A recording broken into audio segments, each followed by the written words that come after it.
كلجك برشدة علوم تعافيماتك ماما أمينو كلجك برشدة علوم تعافيماتك ماما أمينو عمر هوري لغاقا فري مقالة مقدشة إيو دمان قبل ديدا ما شاء الله ويه أموغان هكا مقنا عمر هوري لغاقا فري مقالة مقدشة إيو دمان قبل ديدا ما شاء الله ويه أموغان هكا مقنا maamul hagaagsan iyo macallimiin lagu kalsoon yahay baa kulajka kugu soo dhaweynayay waxaan galeynaa shaqada wadnaha iyo qaabka uu shaqeeyo iyo sidoo dhiiga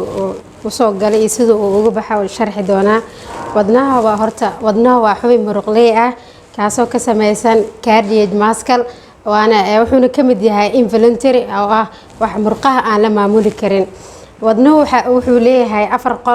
afartaas qol oo kala ah laba atrium iyo laba ventricle labada atriumka waa dhiiga ka soo gala labada ventricle kan dhiiga ka baxa horta laba xidid jirto kaasoo ah superior vena cava iyo inferior vena cava superior vena cava xubnaha kore oo dhiig ka soo qaada adimada kore inferior vena cava hoos oo dhiig ka soo galaya kadib wadnuhu ku soo shubmaa wadnuhu qolka ugu horeeya uu ka soo galo waxaa loo yaqaanaa right atrium markuu buuxsamo waxaa furmo valve kadib wuxuu u gudbaa right ventricle markuu u gudbo kadib asina wuu buuxsamaa kadib wuxuu u gudbiyaa xididka ka qaada waxaa loo yaqaanaa pulmonary artery ka qaada kadib wuxuu geeyaa sambabada waana pulmonary artery waa arteriga kaliya qaada dhiigaan oxygen lahayn kadib wuxuu geeyaa sambabada si loo soo sifeeyo oxygen loogu soo daro kadib oxygen marka lagu soo daro waxaa soo qaada pulmonary vein waana artery